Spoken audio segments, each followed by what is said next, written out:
Tu es un élève de 3e, tu cherches à réviser la trigonométrie, ça te met en PLS parce que c'est complètement compliqué. Alors je vais te dire, casse-toi. Non, casse-toi, c'est le moyen, c'est la méthode pour se souvenir des formules. Comment on l'écrit? Alors casse-toi, on va l'écrire K-C-A-H,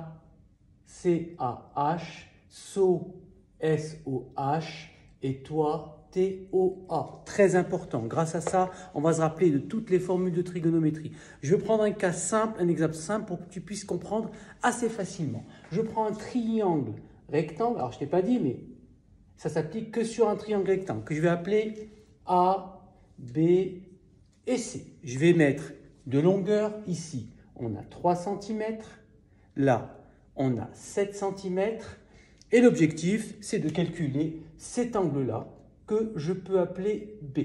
Donc, pour calculer cet angle-là, d'abord, il faut avoir un petit peu de vocabulaire et utiliser une formule de trigonométrie. Donc, pour cet angle-là, on a le côté AC qui est le côté opposé à l'angle. Donc ici, le côté opposé, c'est le côté qui lui fait face. Comme moi, je fais face à la caméra.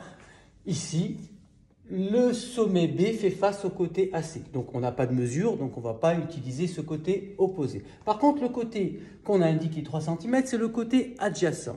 Donc, on a le côté adjacent, je vais mettre ici un A. Et bien sûr, on reconnaît, Pythagore nous l'a déjà dit avant, on a aussi l'hypoténuse. Côté adjacent, hypoténuse. Donc, on va pouvoir utiliser quelle formule? Où il y a le côté adjacent et l'hypoténuse, où il y a A et H. Eh bien, bien sûr, c'est le cas de casse-toi. Donc, ici, on va utiliser cette formule-là. Et cette formule-là, qu'est-ce qu'elle veut dire? Elle veut dire que cosinus de l'angle B est égal au côté adjacent, c'est-à-dire ici 3 cm, sur l'hypoténuse, ici 7 cm. Donc, 3 sur 7, c'est ce qu'on doit trouver. Donc ici, ce qu'on cherche, c'est l'angle B.